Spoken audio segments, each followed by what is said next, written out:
But out of all the execution sites that I visited in London, Dorchester and other places around Europe, nothing compares to what happened here in Presov.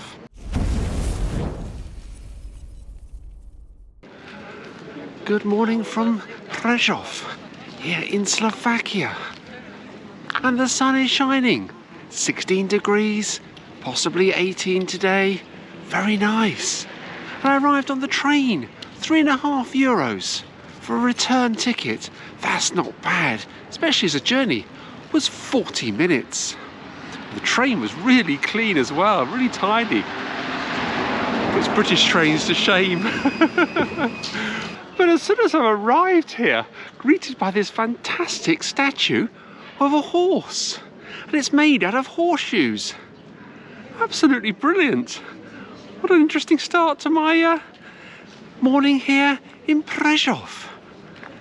Now walk into the gardens to a war memorial at the end. Now the city of Presov follows a similar floor plan to that of Košice. So we've got the cathedral just up ahead, which we'll take a look at, and walk through the high street and find some execution sites. This is quite an interesting city. There's been a lot of history here and a lot of bloodshed over the years, as we will discover. But walking through this war memorial is really rather interesting. See the hammer and sickle at the top.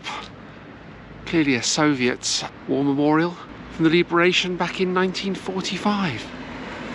Nice little gardens and some plaques as well to those soldiers who never returned back to their families. Really rather nice. It's nice to see war memorials. Wherever I go, it's nice to see war memorials. There are never any winners or losers in war. There are always losers, even on the winning side, because of the loss of life and the devastation to families when their loved ones just don't return. There's another little fountain here and a statue. And the statue to Jonas Zaborsky, born in 1812 on the 3rd of February and died on the 23rd of January 1876. And he was a writer, wrote stories, poems, comedies, historical dramas. Lovely little statue of him here. And a statue of Poseidon and a fountain. That's a lovely fountain of Poseidon. I saw a fountain of Poseidon in Bologna a couple of years ago. This is really rather nice. I do like their fountains here in Slovakia. We got some animals around the side. We got a frog, looks like a snake, a turtle, and a crocodile. It's really rather nice. It's just nice to see the simple things walking through a town or a city. But let's head up towards the cathedral.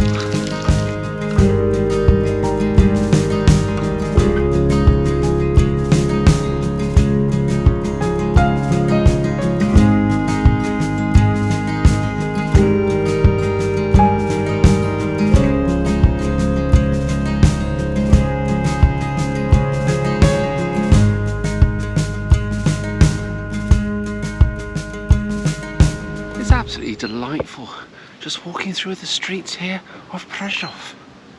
Even though the street plan is similar to that of Košice, with all the buildings in the middle of the high street area, it's a completely different feel here, a lot more relaxed and a lot quieter as well. But Elizabeth's, this is St. Nicholas Cathedral. It's quite a splendid building. It's actually one of the oldest in Slovakia. It can trace its origins back to 1340. There was a fire in 1418 which halted construction. Construction began again in 1420. It's just nice here, it really is. And there's a statue of Pope John Paul II. He was born Karol Joseph Wojciech on the 18th of May 1920 and is made Pope on the 16th of October 1978. Died in office on the 2nd of April 2005. And he actually visited Presov, which is probably why this statue is here. Visited on the 2nd of July 1995. Absolutely beautiful statue. Slovakia really is a country of surprises. The train journey here was absolutely beautiful through the countryside, and the architecture in the high street here and the tree-lined streets really is absolutely beautiful.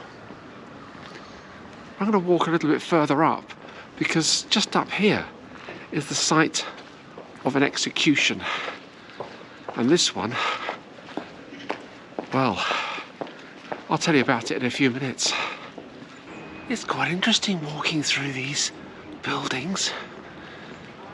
Quite a few have got plaques on the walls. But this is the church of the Holy Trinity, the Lutheran church here in Presov.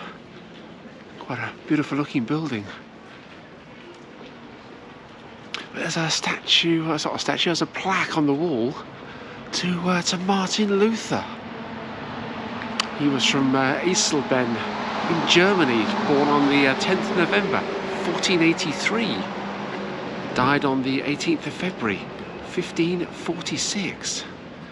He was a German priest, theologian and hymn writer. Lots of other plaques on the wall which obviously commemorate local people or institutions in the buildings. But it's nice to see them. It's nice to see towns and cities that celebrate their heritage. There's another one here. Amos Komensky. John Amos Comenius. Actually, Komensky is his Slovakian name or Russian name. He was got a nice little plaque. He championed universal education, advised schools across Protestant Europe about education. He's regarded as the father of education, championing universal education. Died in Amsterdam in 1670. Rather nice. But just up here is the monument that I've come to see, and this is to those who were executed here in Presov.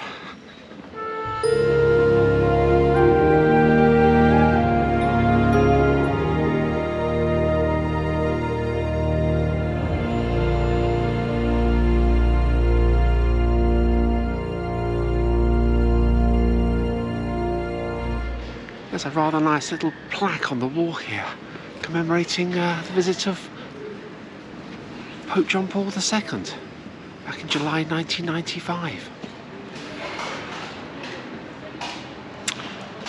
But what I've come to see is this monument here,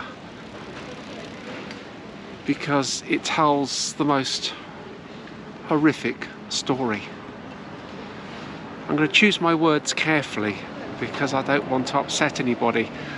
And in researching this story, I was upset by what I was reading about.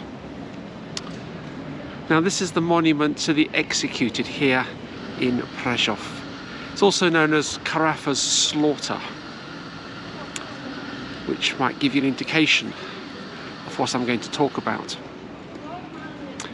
Now, this was an extraordinary, cruel political court founded by the Neapolitan Count, Imperial General Antonio von Carafa in 1687. And Antonio Carafa was a general commissary of the Imperial Habsburg Army of Austria. In 1685, he took Presov from the Turks.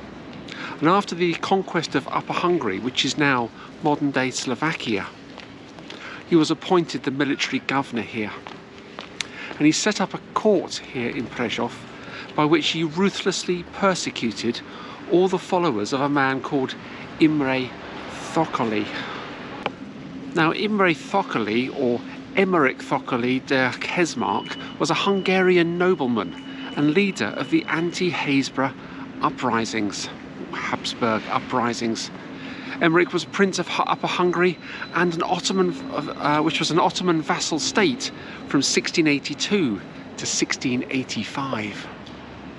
Now, the court that was set up by Carafa remained secret. All the proceedings remained secret, but he made widespread use of torture and executed 24 Hungarians, Germans and Slovaks.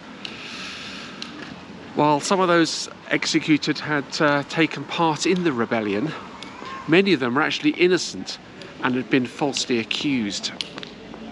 You can see their names written on the plaque underneath the statue. You can see the statue above of Carafa and the executioner as well. And looking at that stone depiction, it's a little frightening, really. He's got his sword in his hand, mask covering his face, or a cloth covering his face. This was a man who didn't want to be recognised. I don't know who he was. I haven't been able to find out, but it is a little unnerving looking up at him. And all the names of the executed are on that plaque. The actual method of execution was unusually cruel.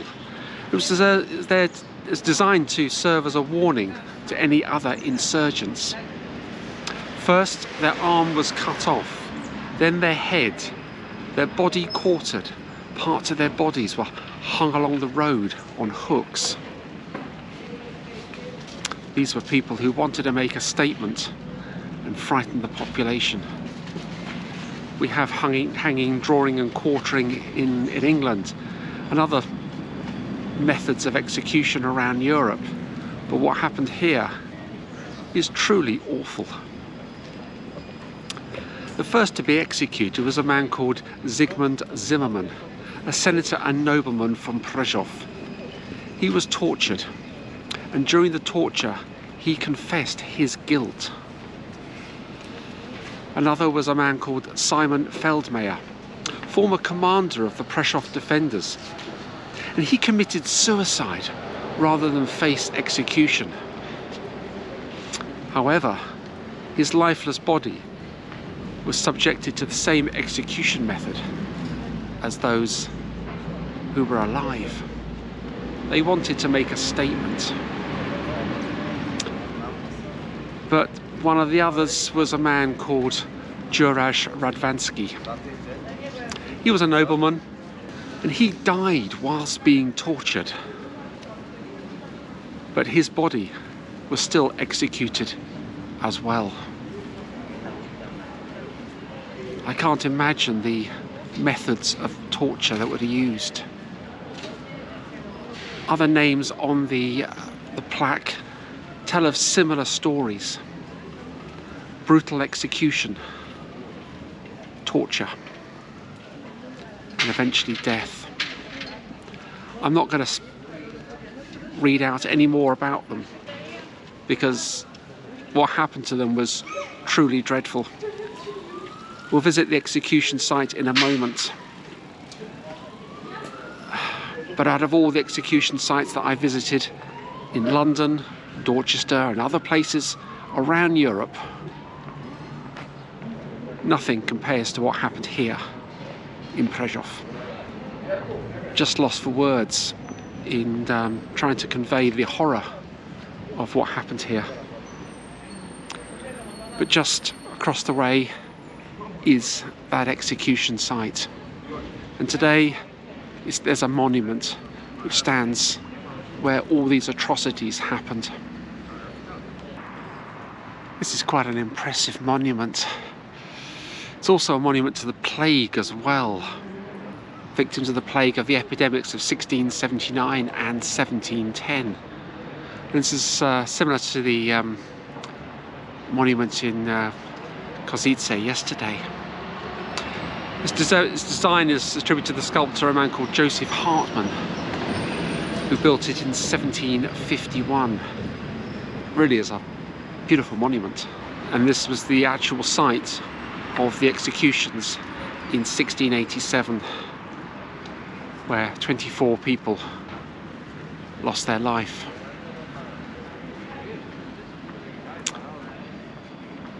Suddenly gone a bit cold. Today, Presob's a beautiful city. It's lovely, it's peaceful, beautiful architecture. But what happened here, what this city witnessed back in 1687, was truly dreadful.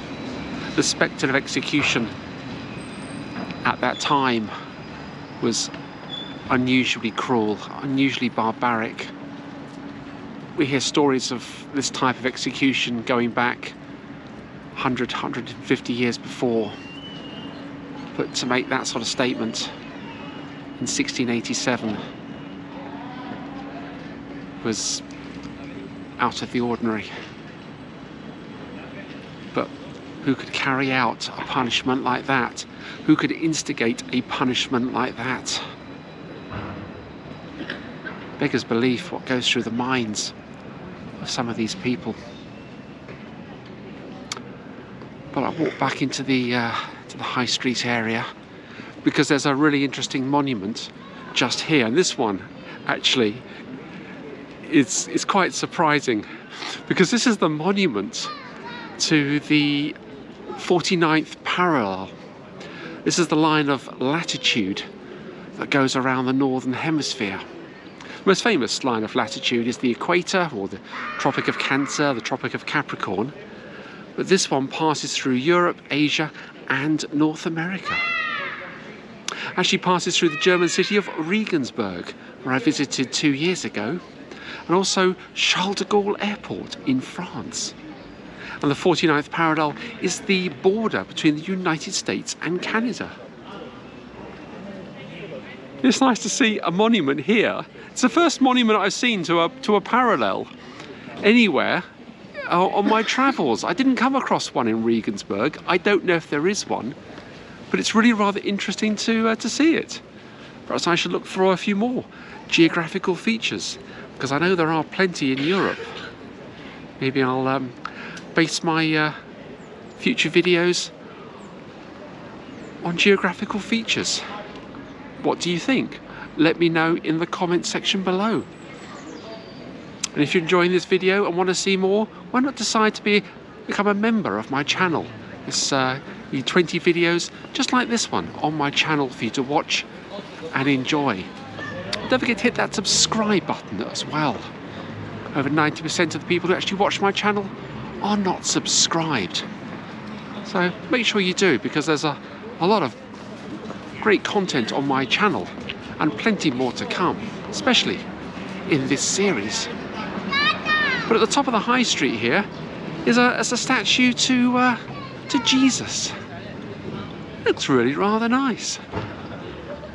I guess with all the atrocities that went on behind him, it's nice to have a statue of Jesus looking over the city. But it's really rather nice. Really rather nice. But a little further up the top of the high street is a peace memorial. So I'm going to try and find that. I think that would be interesting to find that. And we'll see what else we can discover up here on the way.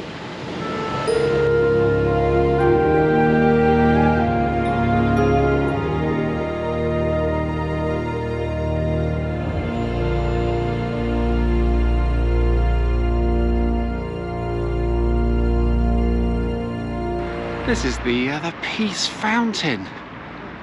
There's no water in it. I was expecting something much nicer. They got some fabulous fountains and water features here in Presov and in Kozice. And I thought, well, yes, looking on Google Earth, Peace Fountain. It's got no water in it. Oh, that's spoilt my day, that really has. But this is the Peace Memorial up here. Peace Fountain and Memorial. It's quite an interesting little memorial.